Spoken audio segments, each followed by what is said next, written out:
بسم الله الرحمن الرحيم إن الحمد لله نحمده ونستعينه ونستغفره ونعوذ بالله من شرور أنفسنا وسيئات أعمالنا من يهده الله فلا مضل له ومن يضلل فلا هادي له وأشهد أن لا إله إلا الله وحده لا شريك له وأشهد أن محمدا عبده ورسوله يا أيها الذين آمنوا اتقوا الله حق تقاته ولا تموتن إلا وأنتم مسلمون يا أيها الناس اتقوا ربكم الذي خلقكم من نفس واحدة وخلق منها زوجها وبث منهما رجالا كثيرا ونساء واتقوا الله الذي تساءلون به والأرحام إن الله كان عليكم رقيبا يا أيها الذين آمنوا اتقوا الله وقولوا قولا سديدا يصلح لكم أعمالكم ويغفر لكم ذنوبكم ومن يطع الله ورسوله فقد فاز فوزا عظيما أما بعد فإن خير الكلام كلام الله وخير الهدي هدي محمد صلى الله عليه وسلم وشر الأمور محدثاتها وكل محدثة بدعة وكل بدعة ضلالة وكل ضلالة في النار وبعد. Continuons toujours l'explication du livre Al-Wajih sur Fiqh al-Sunnah wal Kitab al-Aziz dans le livre des ventes. La semaine dernière on avait fini de traiter le chapitre de la caution ou de dépôt ou du dépôt de garantie. On avait cité les preuves que cela est légiféré, une preuve dans le Coran et une preuve dans la sunna du prophète sallallahu alayhi wa sallam. Dans le Coran, quelle est la preuve du fait que de donner un dépôt de garantie lors d'un prêt, que cela est légiféré en islam? Hein? وإن كنتم على سفر ولم تجدوا كاتبا فَرِهَانٌ مَقْبُوضَةٌ. Et lorsque vous êtes en voyage et que vous ne trouvez pas de scribe, alors que ce soit un gage qui soit pris, فَرِهَانٌ مَقْبُوضَةٌ, un gage ou bien une caution ou bien un dépôt de garantie pour sécuriser, pour assurer le prêt. Car on a dit que ar-rahan en arabe, plutôt en arabe c'est le fait d'emprisonner, et en islam ça signifie le fait de considérer un bien comme quoi? Comme garantie d'un prêt. Et il sera possible par la suite, si l'argent prêté n'est pas remboursé, de pouvoir utiliser ce bien qui a été pris en guise de garantie ou bien de profiter de sa valeur, c'est-à-dire de le vendre et de profiter de l'argent qui résultera de la vente. Et dans la sunna du prophète sallallahu alayhi wa sallam, quelle est la preuve? Non? Que le prophète sallallahu alayhi wa sallam que le prophète sallallahu alayhi wa sallam avait acheté de la nourriture chez un juif et le prophète sallallahu alayhi wa sallam a donné son armure en guise de garantie à ce juif. Est-ce qu'il est autorisé d'utiliser et de profiter du dépôt de garantie lorsque quelqu'un... Non tout le temps ou non sous condition? Tout le temps, il n'y a pas d'exception. Pour toi, quand on te donne une garantie, tu n'as jamais le droit de l'utiliser, tu la déposes sans l'utiliser. C'est ce qu'on dépose comme garantie un animal ou une bête. La règle, c'est quoi la règle? La règle, c'est ce que le frère a dit, c'est que la règle, c'est qu'il est interdit d'utiliser et de profiter de la caution du dépôt de garantie. Pourquoi?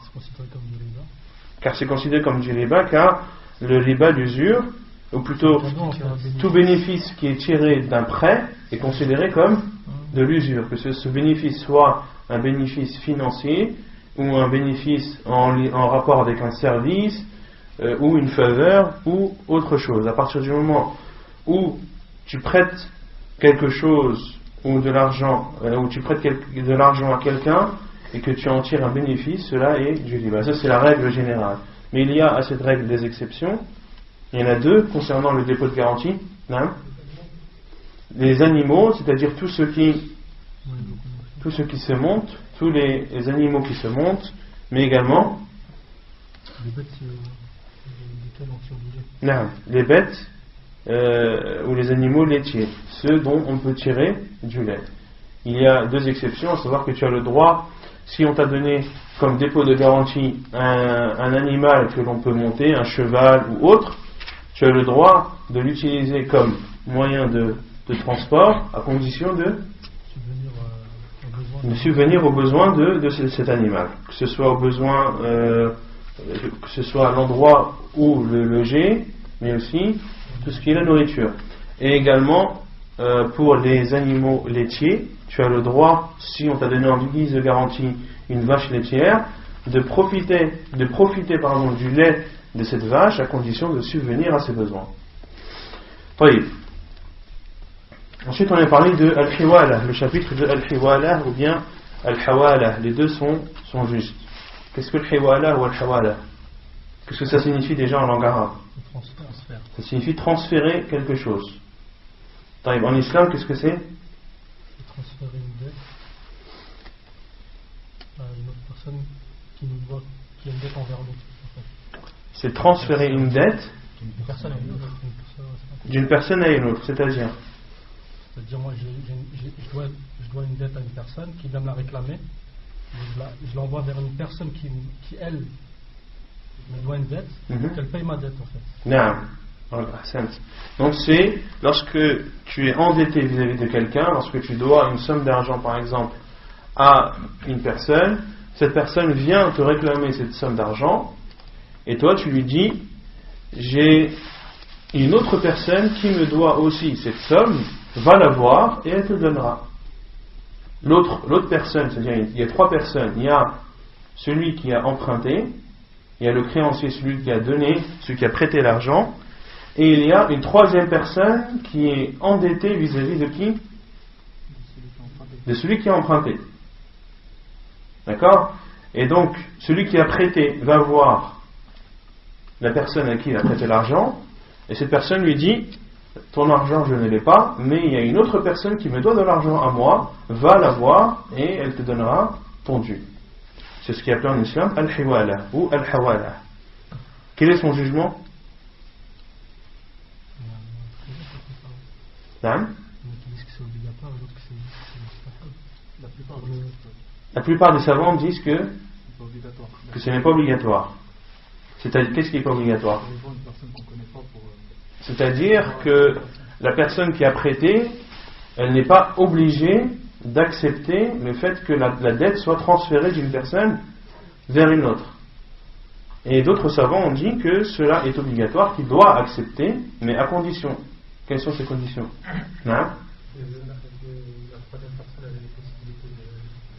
Que la troisième personne ait la possibilité de payer et de rembourser. Et on avait dit qu'il y avait deux choses, qu'il est possible de se faire rembourser par cette personne, que cette personne a la possibilité de rembourser, soit par sa parole, soit par son argent, et qu'il y ait aussi une possibilité qu'elle rembourse par sa personne. Qu'est-ce que ça veut dire tout ça? Par sa parole. Qu'est-ce que ça veut dire par sa parole? C'est-à-dire que la troisième personne doit être une personne qui n'est pas connue pour mentir quand elle dit qu'elle rembourse. Si moi je te dis ton argent je ne me l'ai pas, va voir l'autre personne, mais l'autre personne elle est connue pour esquiver tout le monde et rembourse jamais ses dettes. Ici je n'ai pas le droit de te dire d'aller la voir, je n'ai pas le droit de transférer ma dette vers l'autre personne. Pareil, si l'autre personne n'a pas l'argent pour rembourser, je n'ai pas le droit de te dire va voir un tel, lui aussi me donne de l'argent, mais toi tu sais très bien que la troisième personne n'a pas d'argent elle aussi, et qu'elle ne pourra pas rembourser à celui à qui tu donnes de l'argent. Et également par sa personne, c'est-à-dire voilà, il faut que ce soit une personne vis-à-vis de qui tu peux réclamer ou engager des poursuites s'il ne te rembourse pas. Autrement dit, la troisième personne vers qui tu vas diriger celui qui t'a prêté de l'argent, si c'est par exemple son père, tu dis voilà, moi ton argent je ne l'ai pas, mais ton père me donne de l'argent, va demander à ton père qu'il te rembourse. Ici, c'est une situation délicate parce que celui qui a prêté ne pourra peut-être pas demander à son père de lui rembourser. D'accord? Et on avait dit qu'il y avait aussi une autre situation où des fois il devait accepter, car le fait de ne pas accepter serait porter atteinte à son père, c'est-à-dire le fait qu'il n'accepte pas, c'est comme si indirectement il dit que son père est malhonnête ou que son père ne rembourse pas les dettes. D'accord ? Avec la personne doit juger la situation et prendre la décision la plus adéquate. Ou bien celui qui est endetté ne doit pas dire va voir tel prince ou ou telle personne qui a du pouvoir ou qui a de la stature. On ne peut pas engager des poursuites contre lui. D'accord ? Il y en a qui sont par exemple protégés par l'immunité. D'accord ? Que ce soit l'immunité diplomatique ou l'immunité autre, une personne immunisée, tu ne peux pas porter plainte contre elle. Voyez, quelle est la preuve de tout cela? Dans le hiwala, non?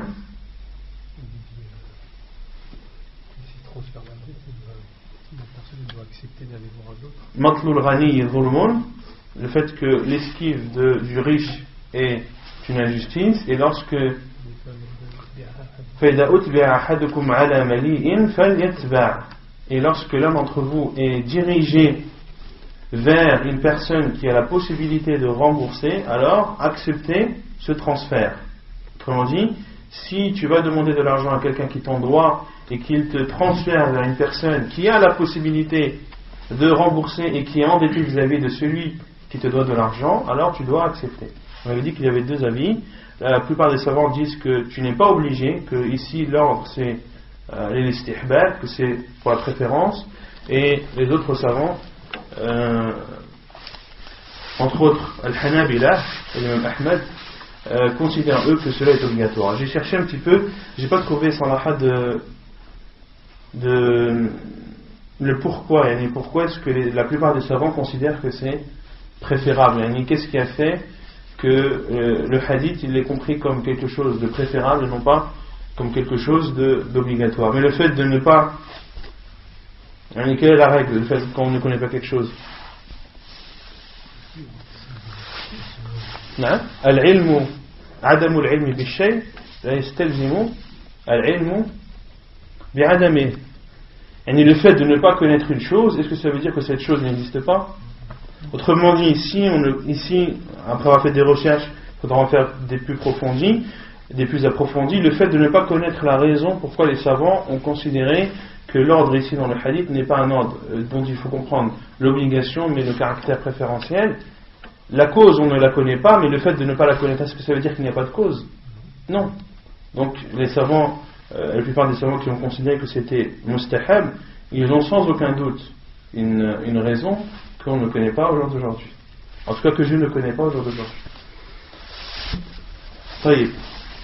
Et concernant la qissa de Abu Huraïda et de Abdullah ibn Sallam, lorsqu'il lui a dit Innaka bi ardin arriba fiha fashin, tu viens d'une terre dans laquelle l'usure est répandue. Le hadith qu'on avait vu dans Bab al-Riba,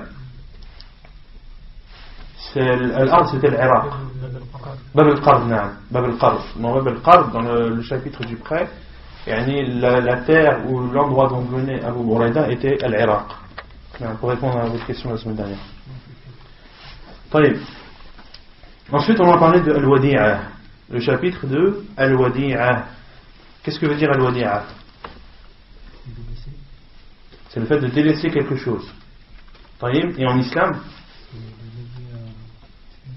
à une personne avec qui on peut avoir avec qui il est permis d'avoir des transactions. Non, c'est pas légué. C'est légué. Non, c'est pas légué. Tu lui confies quelque chose.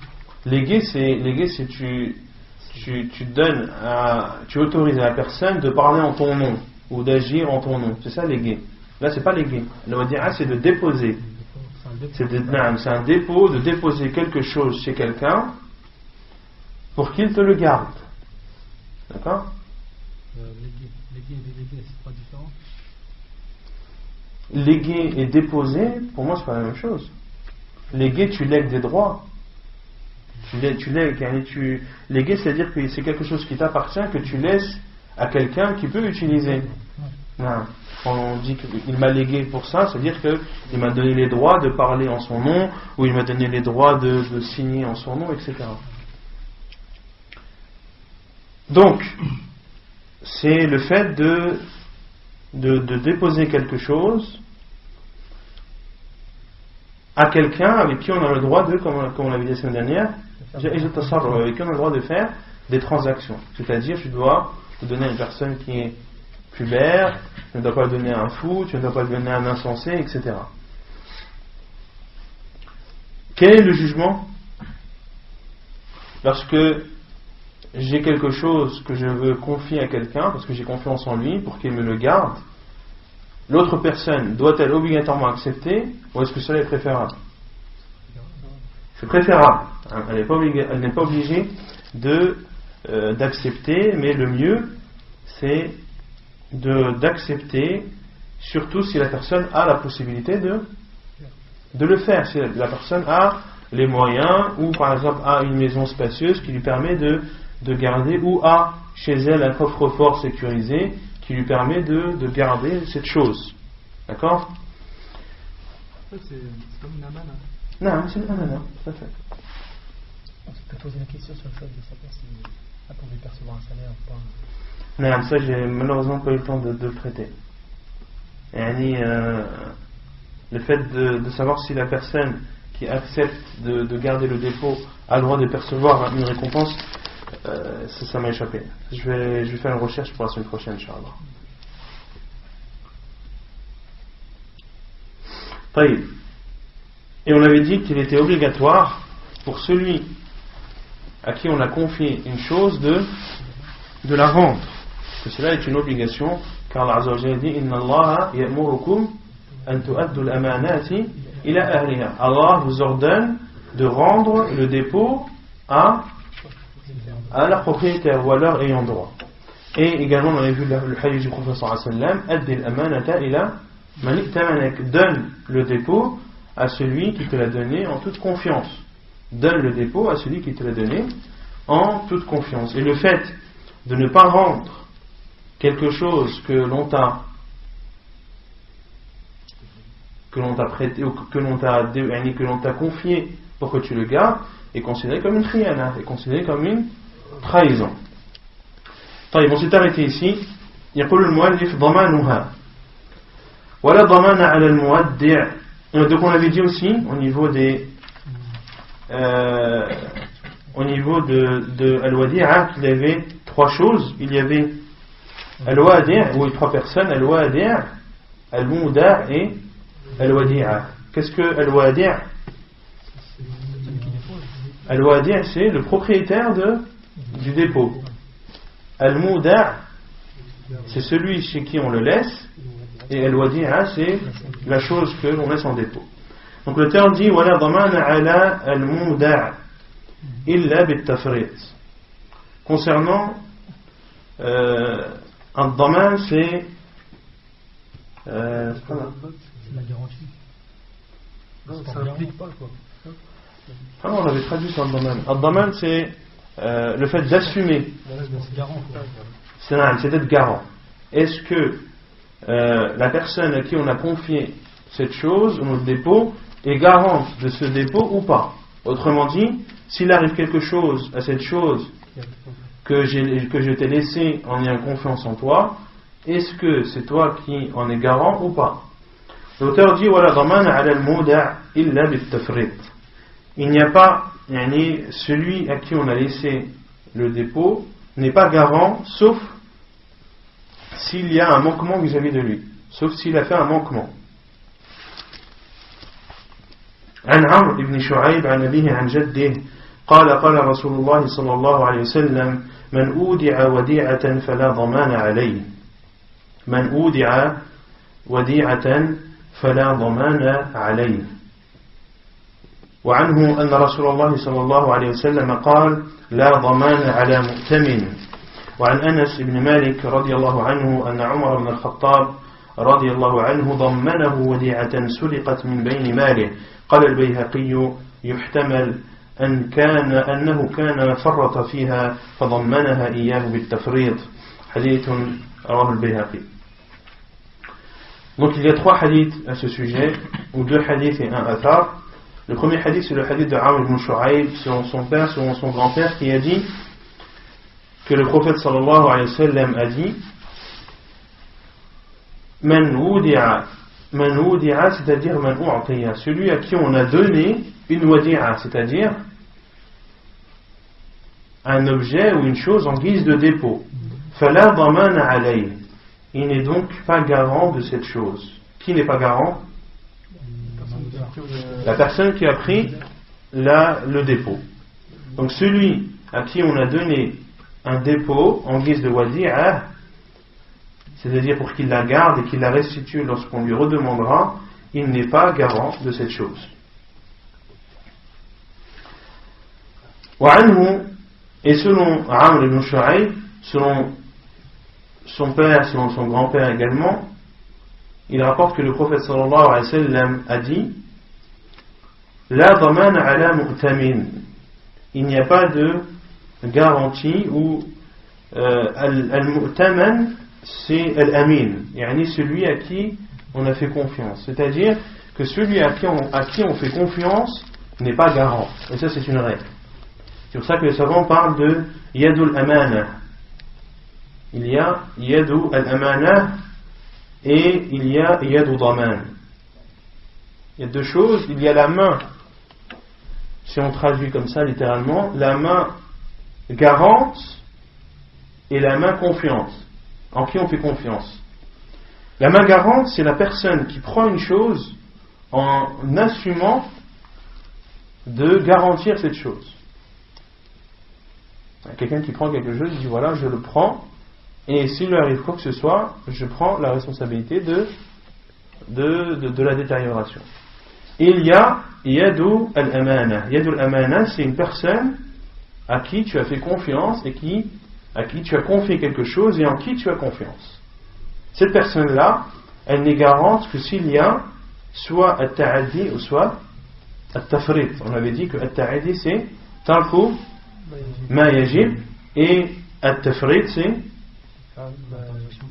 fi'lu ma yahrum.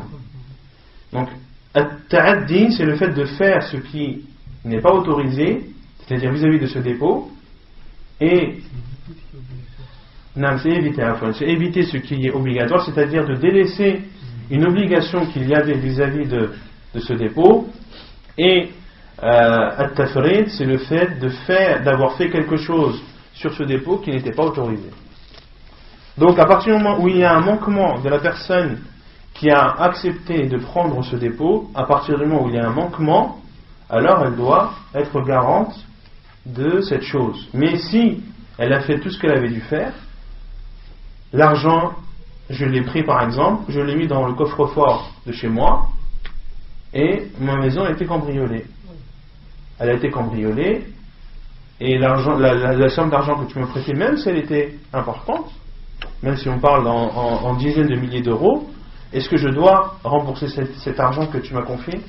Non. Pourquoi? Car j'ai fait toutes les dispositions et j'ai mis en place tout ce qu'il fallait pour préserver cet argent. Et je l'ai même mis dans le même endroit où je mets moi-même mon argent. Quelqu'un, par exemple, tu me donnes l'argent, tu lui donneras 100 euros à lui. Tu dis, comme moi je ne le vois pas, toi tu le vois, tu lui donnes 100 euros pour qu'il lui donne. Et si lui les perd, j'ai pas compris. Par exemple, tu dois donner 100 euros à une personne. Non. Mais la personne, tu la vois pas, mais tu sais que lui, cette personne-là, notre frère par exemple, il le voit. Tu lui donnes 100 euros, je lui dis, quand tu le verras, ici, c'est qui le mouda? Est-ce qu'il y a un wadi' et un mouda ici? Oui? C'est qui? Moi je suis le wadi'. Toi t'es le wadi' et la personne. Donc en fait ici, on peut considérer qu'il y en a 2. Il y a 2 mouda', sauf qu'il y en a un dont la période est très courte, c'est-à-dire que tu lui confies le temps qu'il la donne à l'autre. Donc s'il a perdu cet argent, il faut voir s'il a perdu, s'il a fait quelque chose d'interdit ou s'il a délaissé quelque chose d'obligatoire. Si oui, ça dépend s'il a oublié. S'il a oublié, je sais pas moi, il a par exemple il a posé l'argent sur le toit de la voiture. Tu as donné une enveloppe, il la pose sur le toit de la voiture et il rentre. On ne pose pas d'argent sur le toit de la voiture. Tu vois, donc là il y a un manquement, donc il assume. Mais si, je sais pas moi, s'il l'a mis dans sa poche et que sa poche elle est trouée sans qu'il le sache, et que l'enveloppe est tombée, il l'a perdu, mais il a pas fait de manquement. C'est clair ou pas? Ah. C'est souvent des raisons, des querelles, ça. Après,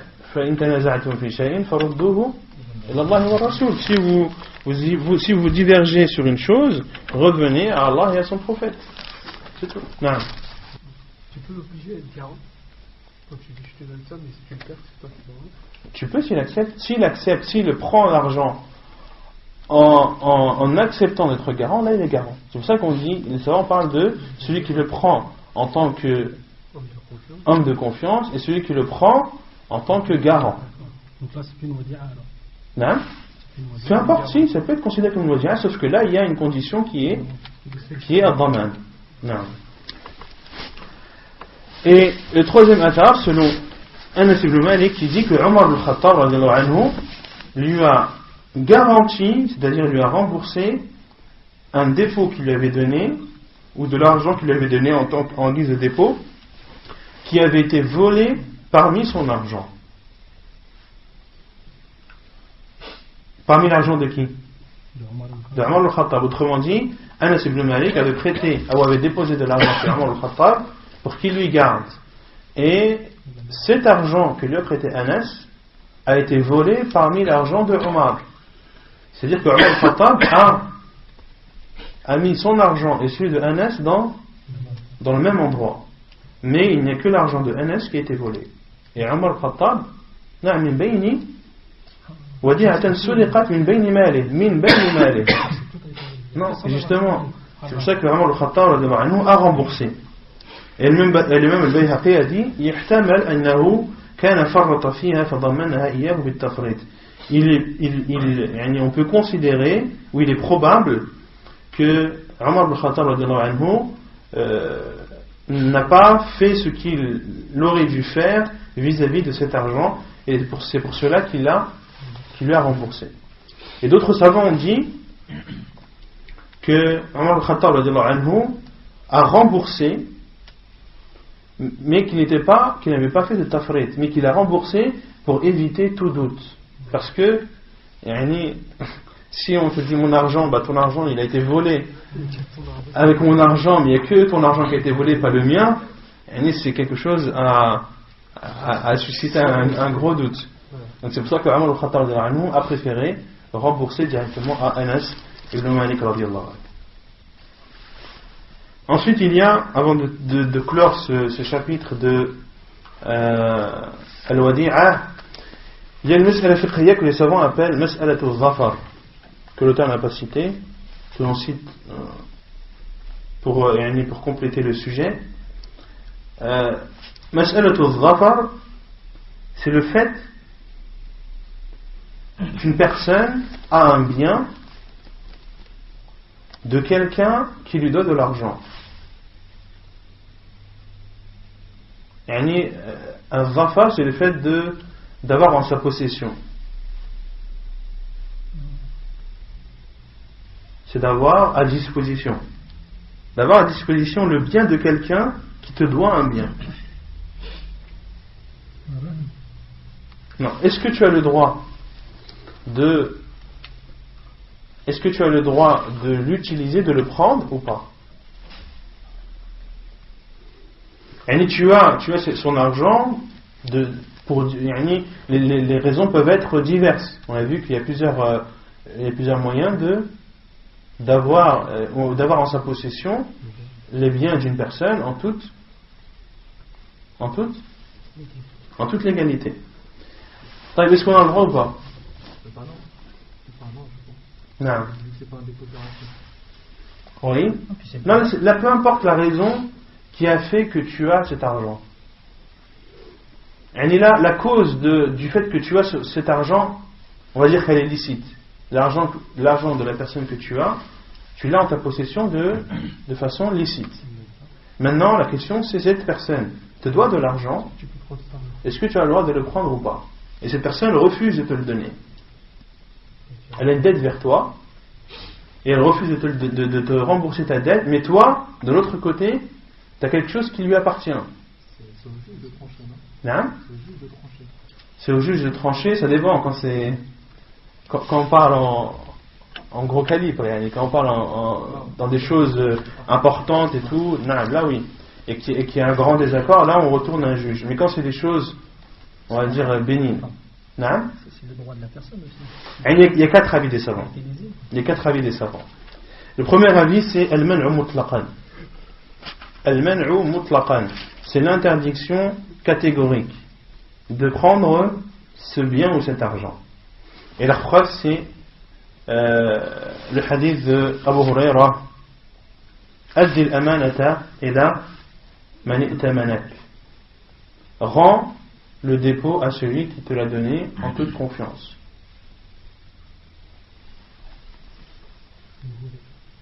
Wala takhun man khanak. Et dans le même hadith, le prophète sallallahu alayhi wa sallam a dit, et ne trahis pas celui qui t'a trahi. Donc ils disent que tu n'as pas le droit de prendre cet argent mutlaqan.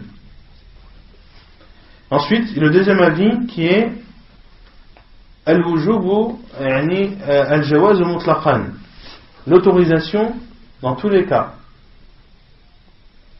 Et certains même disent que c'est obligatoire, comme l'imam Ibn Hazm rahimahullah. Il dit tu dois prendre ton bien, yani tu dois prendre ton dû. Tu dois prendre de l'argent ou des biens que tu as de cette personne ce qu'il te doit. Et la preuve, c'est la parole d'Allah Azza wa Jalla, فَمَنْ اعْتَدَى عَلَيْكُمْ فَاعْتَدُوا عَلَيْهِ بِمِثْلِ مَا اعْتَدَى عَلَيْكُمْ. Et celui qui vous offense, offensez-le de la même façon qu'il vous a offensé. D'accord? Ensuite, le troisième avis, c'est si ce qu'il te doit, et si ce que tu as en ta possession qui lui appartient est de la même nature que ce qu'il te doit, alors tu as le droit de prendre, sinon non. Autrement dit, il te donne de l'argent et toi tu as sa voiture. C'est pas la même nature, donc tu n'as pas le droit de prendre. Mais s'il te doit 2000 euros et que toi tu as 2000 euros à lui, selon ce troisième avis des savants, tu as le droit.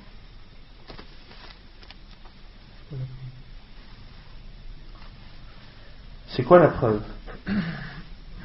Offensez-le de la même façon qu'il vous a, c'est-à-dire de façon équitable et de façon identique. C'est-à-dire que si c'est de l'argent, tu prends de l'argent, si c'est du. Rabi'an, si c'est une chose apparente, alors tu as le droit de prendre selon ce qu'il te doit.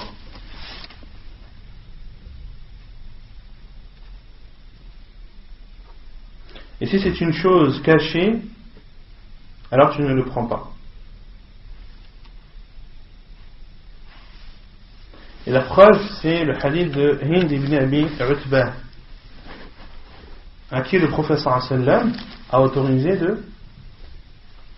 de prendre de l'argent de son mari pour subvenir aux besoins de ses enfants.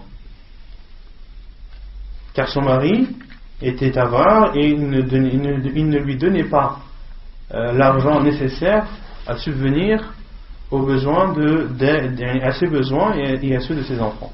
Et le prophète sallallahu alayhi wa sallam lui a autorisé de prendre de son argent des qadri ma yakfik. Khudi ma yakfik. Prends ce qui te suffit. Et ici, les savants disent que c'est une chose qui est évidente car c'est sa femme. C'est la femme qui prend l'argent de son mari. Et c'est une chose évidente car il est connu en islam que celui qui doit subvenir aux besoins de sa famille, c'est le mari. Et s'il était amené, ou si le fait que Hind ibn Abi Utbah ait pris de l'argent de son mari sans son consentement, si cela était connu des gens, qu'un tel a pris l'argent de son mari pour subvenir aux besoins de sa famille, est-ce que cela sera condamné ou est-ce que, au contraire, on dira c'est ce qu'elle aurait dû faire? C'est ce qu'elle aurait dû faire, pourquoi? Car c'est sa femme. c'est sa femme et elle a pris l'argent pour subvenir aux besoins de sa famille. Et pareil, le droit ils ont utilisé comme preuve le droit de hôte, le droit du hôte, le droit de l'invité. Comme c'est rapporté dans le Bukhari et Muslim, selon Uqba ibn Amir, ils ont dit: ô envoyé d'Allah, nous passons par nous traversons durant nos voyages des peuples qui ne nous acceptent pas, c'est-à-dire qui ne nous acceptent pas en tant qu'invités et qui ne nous donnent pas le droit de l'inviter. Et le professeur Hassan a dit: إذا مررتم بقوم فلا يقروكم فخذوا منهم حق الضيافة الذي ينبغي لكم. Si vous passez par des peuples qui ne vous acceptent pas, prenez d'eux le droit de l'inviter qui vous suffit et dont vous avez besoin. Prenez le droit de l'inviter dont vous avez besoin.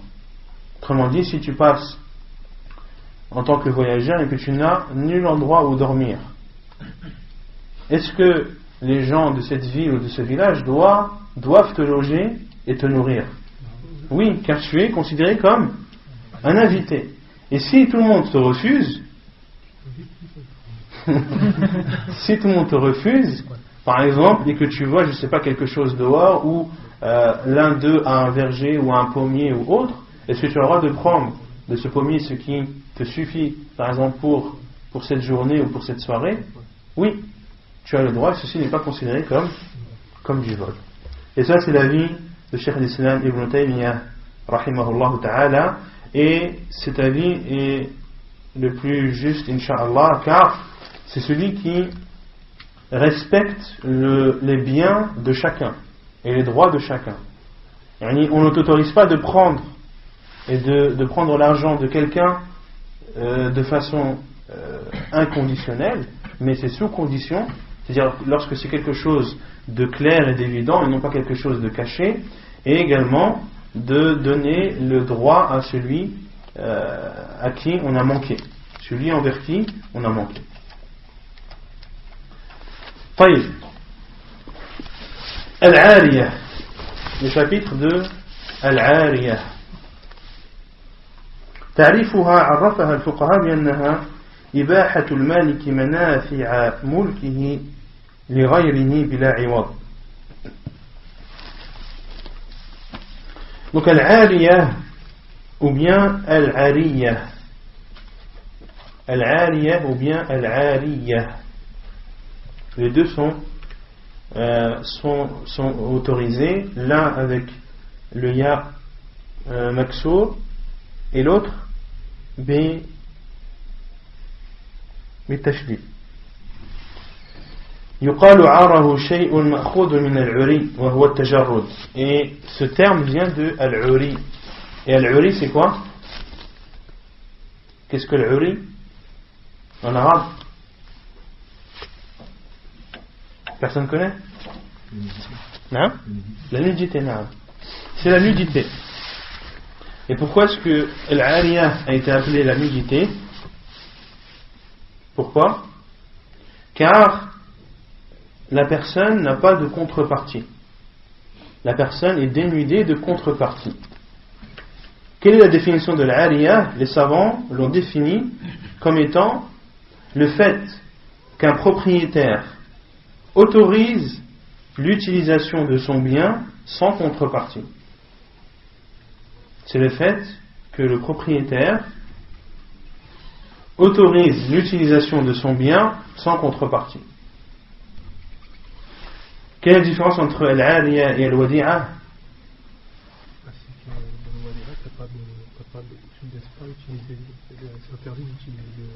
Non, dans le Wadi'a, le dépôt que tu laisses, est-ce que celui qui tu laisses a le droit de l'utiliser? Non, il n'a pas le droit de l'utiliser. Mais là, dans Al-Ariyah, tu laisses quelque chose à quelqu'un et tu lui autorises de l'utiliser. Et ceci sans contrepartie. Et ceci sans contrepartie. Autrement dit, j'ai une voiture, je te la prête, tu l'utilises comme tu veux, et moi je n'ai pas de contrepartie, tu ne me dois rien. prêt normal, c'est un prêt qui est courant, quoi. Non? C'est un prêt courant, ça. Quand tu prêtes un truc, tu sais que tu ne l'auras pas fini. Ouais, on peut dire ça. Non, on peut dire ça. Donc il y a dans Bab al-Ariyah al-Musta'ir et al-Mu'ir. Al-Musta'ir, c'est celui qui demande al-Ariyah. C'est-à-dire c'est celui qui demande à ce qu'on lui prête quelque chose. Et al-Mu'ir, c'est sahibu al-Ariyah. Et al-Mu'ir, c'est le propriétaire de ce bien. طيب حكمها وهي مستحبة لقوله تعالى وتعاونوا على البر والتقوى ولقوله صلى الله عليه وسلم والله في عون العبد ما كان العبد في عون أخيه وقد ذم الله سبحانه وتعالى الذين هم عن صلاتهم ساهون الذين هم يراءون ويمنعون الماعون. Quel est son jugement? L'auteur dit al-Ariyah est préférable. La preuve est la parole d'Allah Azza wa Jal et entraînez-vous dans le bien et dans la piété. Et également la preuve c'est la parole du prophète sallallahu alayhi wa sallam et Allah ne cesse d'aider son serviteur tant que son serviteur aide son frère. Hadith authentique rapporté par Ibn Majah. Et Allah Azza wa Jal a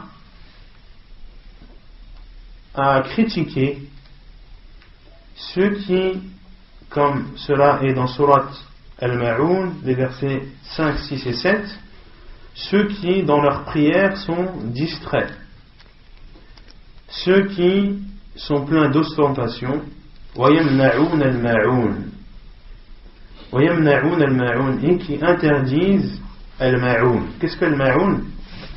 Qui connaît? Non, c'est l'ustensile. Al-Ma'oun, c'est l'ustensile.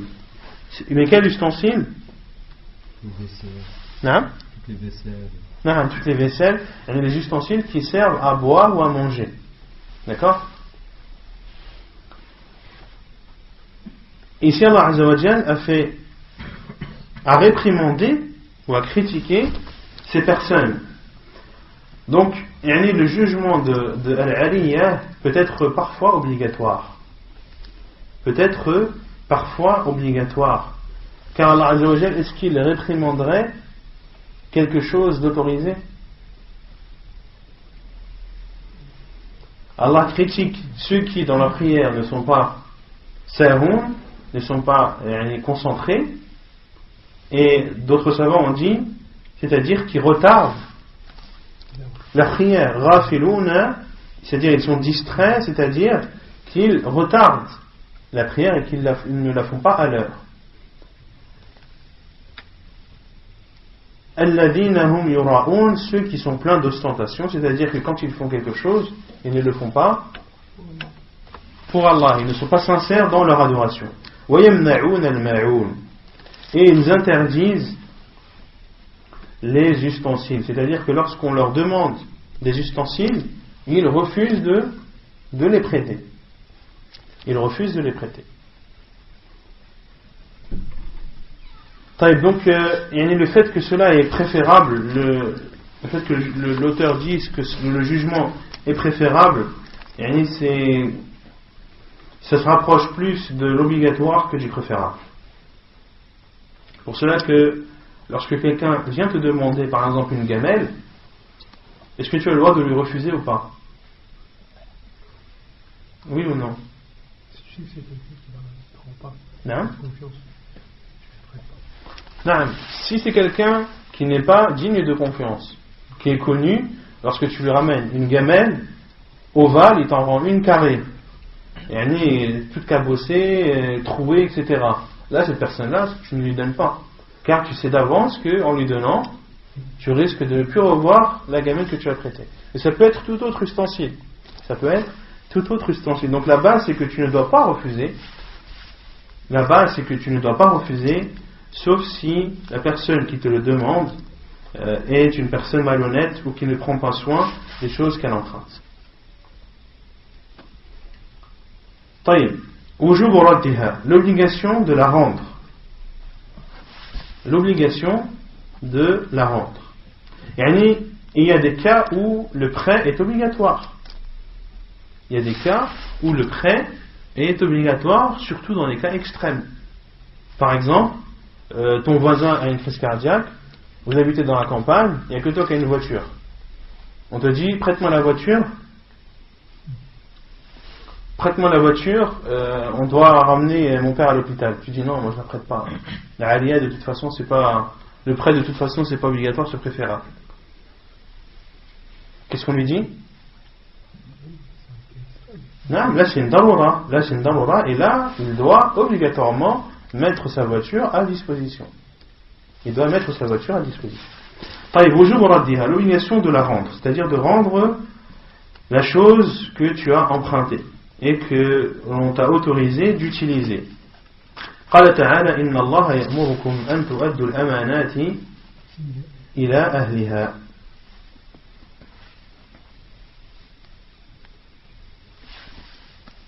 Allah vous ordonne de rendre, de restituer le dépôt à celui qui vous la demande, à celui qui en est propriétaire ou aux ayants droit.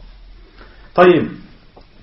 Il y a 5 cas que les savants ont cités dans lesquels tu dois rendre la chose que l'on t'a prêtée et dans laquelle on t'a utilisé et qu'on t'a utilisé ou on t'a autorisé d'utiliser. La première est la talabaha malikuha. Lorsque son propriétaire la demande, tu dois lui rendre. Lorsque le propriétaire te demande la chose qu'il t'a prêtée, tu dois lui rendre obligatoirement. ثانيا عند انقضاء الغرض منها. Lorsque tu as terminé d'utiliser cette chose. Tu avais besoin de gamelle pour un mariage, le mariage est fini, tu rends la gamelle. ثالثا عند انقضاء التوقيت. Troisièmement, lorsque la durée est terminée. Autrement dit, je te prête la voiture jusqu'à demain matin. Le lendemain matin, tu dois rendre la voiture. عند موت المعير. Quel est le mu'ir? Le mu'ir, c'est le propriétaire. Lorsqu'il meurt, tu dois rendre la chose qu'il t'a prêtée de suite à sa famille. Et le 5e cas, عند موت من al-musta'ir. Lorsque celui qui a emprunté meurt. Lorsque celui qui a emprunté meurt, on doit rendre la chose qu'il a empruntée à son propriétaire. Pourquoi? Hein? C'est même pas question d'utilisation là. Hein? Non, parce que ce serait une dette vis-à-vis de lui. Ce sera un dayn. Tant qu'il ne l'aura pas rendu, ce sera une dette qu'il aura vis-à-vis de ce propriétaire. Et vous connaissez tous la gravité de la dette. Hein? Je t'ai prêté ma voiture. Tu meurs. C'est qui a emprunté ma voiture? D'accord, c'est toi. Tu ne me l'as pas rendue. Donc c'est une dette que tu as vis-à-vis de moi.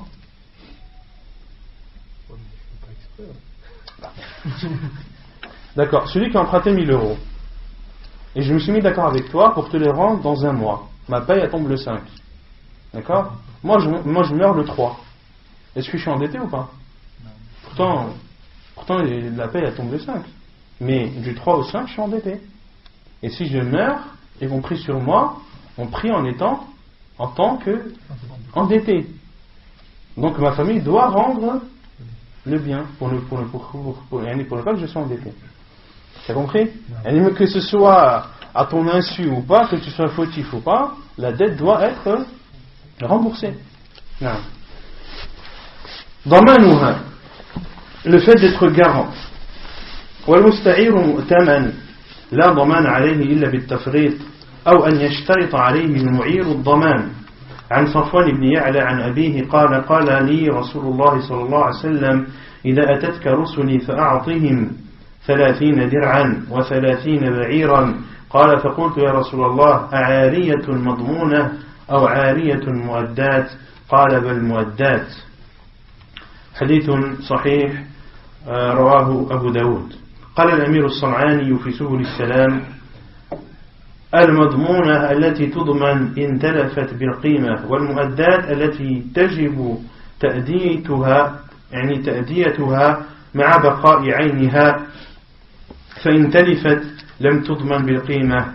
قال: والحديث دليل لمن ذهب إلى أنها لا تضمن العارية إلا بالتضمين، وتقدم أنه أوضح الأقوال. Donc, al-musta'ir mu'taman. Al-musta'ir mu'taman. Al-musta'ir, c'est celui qui a emprunté. Il est mu'taman, c'est-à-dire que yaduhu yadu amana, c'est-à-dire qu'il a pris la chose qu'on lui a confiée,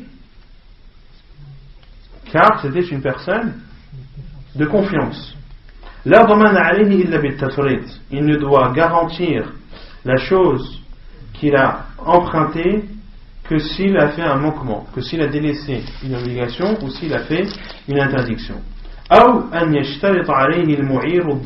Ou bien que al-mu'ir, c'est-à-dire que le propriétaire lui pose comme condition qu'il soit garant de cet objet ou de ce bien. Je te prête ma voiture à condition que s'il lui arrive quoi que ce soit, c'est toi qui en paie les frais. Que tu sois fautif ou que tu ne sois pas fautif, pour moi c'est la même chose. La voiture, je te la donne dans cet état, je la veux dans cet état. Si elle n'est pas dans cet état, c'est toi qui payes les frais. Après, t'acceptes pas. Et si tu n'es pas d'accord et que tu trouves que c'est dur et que c'est abusé, etc., bah, à la base, tu n'es pas obligé d'accepter. Non. La période où tu prêtes par exemple ta voiture, tu dois d'assumer les frais. Bien sûr. Donc, les frais, c'est sous la responsabilité de l'utilisateur. Comment? Si tu avais une plainte, tu lui prêtes ta voiture, tu prends une plainte obligatoirement. Tout dépend des conditions qui ont été données. Les conditions, tu lui as prêté comme ça, il n'est pas obligé de t'en mettre alors. À la base, tu dois payer ce que tu utilises.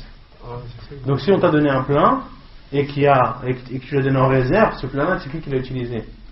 C'est toi. Donc c'est toi qui payes. C'est l'utilisateur qui paye les frais de l'objet qu'il utilise. La preuve, un Safwan ibn Ya'la, selon son père, il dit, le prophète sallallahu alayhi wa sallam m'a dit: lorsque mes envoyés te viendront, donne-leur 30 dir'an, donne-leur 30 armures, wa 30 ba'iran, et 30 chameaux. Qala faqultu ya Rasulallah, et j'ai dit: ô envoyé d'Allah, a'ariyatun madmouna ou a'ariyatun mu'addat, est-ce que c'est un bien garanti ou est-ce que c'est un bien uniquement prêté? Qala bal mu'addat, le professeur Hassan a dit: non, c'est un bien qui est prêté. C'est-à-dire mu'addat ay إذا تلفت لم يضمنها المستعير إلا بتعد أو تفريط. C'est-à-dire que le prêt, si la condition n'a pas été posée, soit c'est un prêt garanti, ou soit c'est un prêt non garanti. C'est pour cela que Safwan ibn Ya'la, ou plutôt son père, le prophète a dit au prophète sallam: a'ariyatun madmouna aw mu'addat, est-ce que c'est une ariya, c'est-à-dire un bien que tu vas mettre à disposition d'autrui qu'ils pourront